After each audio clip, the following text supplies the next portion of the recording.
vea en mis palabras en absoluto ninguna actitud de hostilidad. Tengo para su ilustre apellido, tan entrañablemente vinculado a la historia última y dolorosa de España, respeto, simpatía y admiración. Pero respeto, admiración y simpatía que no me impiden votar que no a su investidura como presidente del gobierno.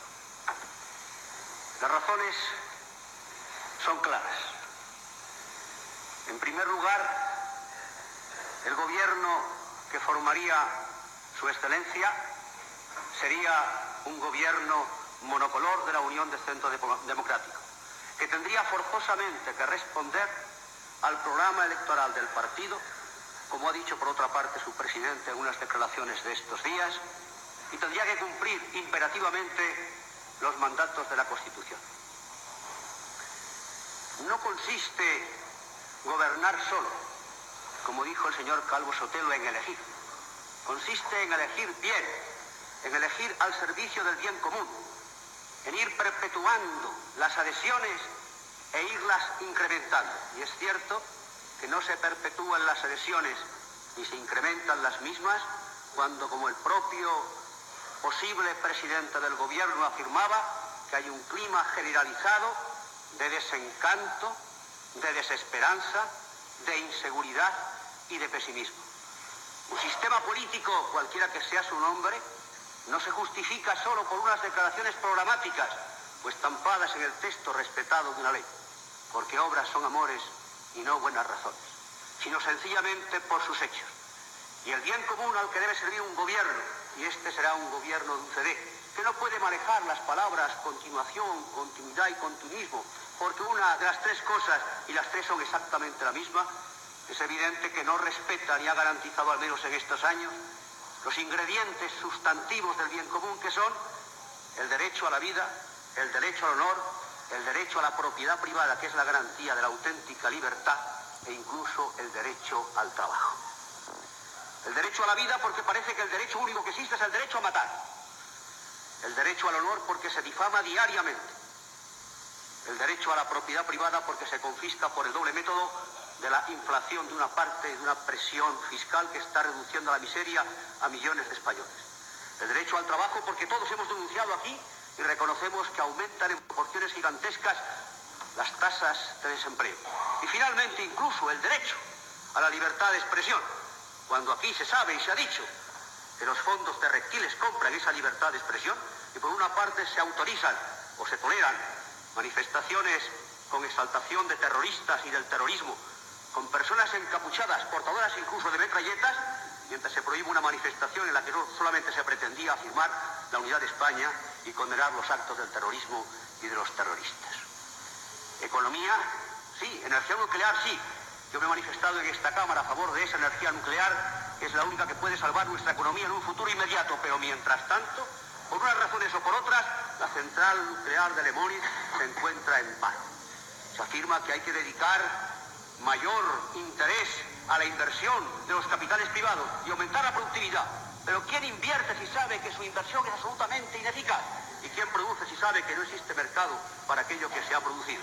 Tratamiento preferente para los agricultores, que no pueden seguir siendo ciudadanos de tercera o cuarta categoría, porque ellos nos dan de comer a todos los españoles. Sin embargo, hay que pensar que si los españoles tenemos que comer y las condiciones climatológicas, como usted apuntaba muy bien en el día de ayer, no son adversas, ¿a qué obedecen esas exportaciones de cereales a la Unión de Repúblicas Socialistas Soviéticas que pueden ser necesarios para el consumo nacional? Tratamiento preferente a los hombres que viven del mar, pero cuando un Estado es débil no puede defenderse en el exterior y nos van regateando, quitando las posibilidades de pescar en los caladeros de Marruecos y del Sáhara, y también se nos regatean o se nos arrebatan las licencias para pescar por los portugueses y por la Comunidad Económica Europea.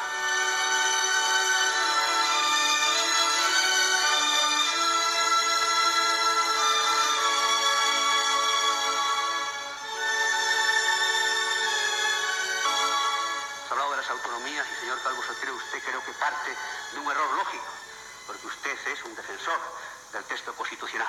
Y en la Constitución, entre otras contradicciones, hay una evidente: de mantener el principio de la unidad indivisible de España y el principio de las nacionalidades. Y como la posibilidad de equilibrar nación con nacionalidades no existe, resulta que en este momento los poderes públicos de los entes autonómicos, en muchos casos y circunstancias, no hacen la exaltación de una nacionalidad dentro de esa nación única e indivisible, sino, como se ha dicho, de la propia personalidad nacional de lo que entendíamos que era tan solo una región española. Cuando los poderes públicos son poderes del Estado en las comunidades autónomas, todavía la tesis es admisible. Pero cuando esos poderes públicos en la comunidad autónoma se ponen al servicio de un ente nacional para construir su propio Estado, estamos, como estaba apuntando muy bien ayer el señor Calvo Sotelo, ante la autodestrucción del Estado nacional. El Estado nacional se convierte en un almacén de retales. Y porque esta posibilidad de equilibrio entre la unidad de la nación y las nacionalidades no es ni filosóficamente ni prácticamente posible, es por lo que tenemos un bache fundamental mientras el texto constitucional se mantenga firme. Y por último, el tema de la inseguridad ciudadana.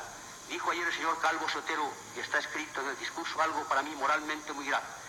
Es cuando afirmaba que la violencia ya no tiene ninguna justificación ni pretexto para que sea lícita. Lo que a sensu contrario equivaldría a decir que ha habido momentos o hay ocasiones en que esa violencia ha tenido justificaciones y pretextos. Ahora bien, ¿cómo puede ocurrir que en España existan grupos políticos que entiendan que todavía, a pesar de la opinión del señor Calvo Sotelo, existen motivos que hacen lícita y justificable la violencia? Está indirectamente el señor Calvo Sotelo, por supuesto sin quererlo, sin planteárselo así, argumentos a los grupos terroristas y a la ETA especialmente, para que, entendiendo que hay causas que justifican la violencia, realmente practiquen el asesinato, el secuestro, también la tortura y, por supuesto, la extorsión por el impuesto revolucionario. Ha hablado, con toda razón, por consiguiente, de la violencia, y termino, señor presidente, ahora mismo. Mientras esta violencia exista, mientras la inseguridad ciudadana exista, hay que seguir proclamando no solo que hay que condenar la violencia, proceda de donde proceda, sino que la violencia no puede constituir jamás un instrumento para el quehacer político. Y por estas razones graves, y porque además se ha omitido toda alusión a temas tan de actualidad y tan importantes y tan graves, como es el tema del matrimonio y el divorcio, como es el tema de la autonomía universitaria, y porque no se ha abordado el tema de fondo, que es la revisión del texto constitucional, mi voto, señor Calvo Sotelo, será negativo para su investidura. Nada más. Gracias, señor presidente. Tiene la palabra el señor Calvo Sotelo. Señor presidente, señor diputado, con toda cortesía, pero con toda firmeza, tengo que hacer una puntualización. El señor diputado ha empezado diciendo que tiene respeto y admiración por mi apellido. Yo he entendido que se ha referido a José Calvo Sotelo. Quiero recordarle que en los primeros años 40 se publicó un libro titulado Biografía apasionada de José Antonio, que dedica un capítulo entero a hablar ofensivamente de José Calvo Sotelo. Ese libro estaba agotado y hace unos años la editorial Fuerza Nueva, con prólogo del señor diputado, lo reeditó. Por lo menos en ese momento hubo un paréntesis en su admiración y en su respeto. Tiene la palabra el señor Piñar. No puedo aceptar, naturalmente, las palabras del señor Calvo Sotelo, porque esas palabras tendrían que ser dirigidas al autor del libro. Y por otra parte, creo que he dado en mi escasa vida política muestras bien públicas de esa admiración y de ese respeto a la figura del señor Calvo Sotelo, incluso habiendo sido multado últimamente con 250.000 pesetas por colocar una corona en el monumento que todavía tiene en Madrid.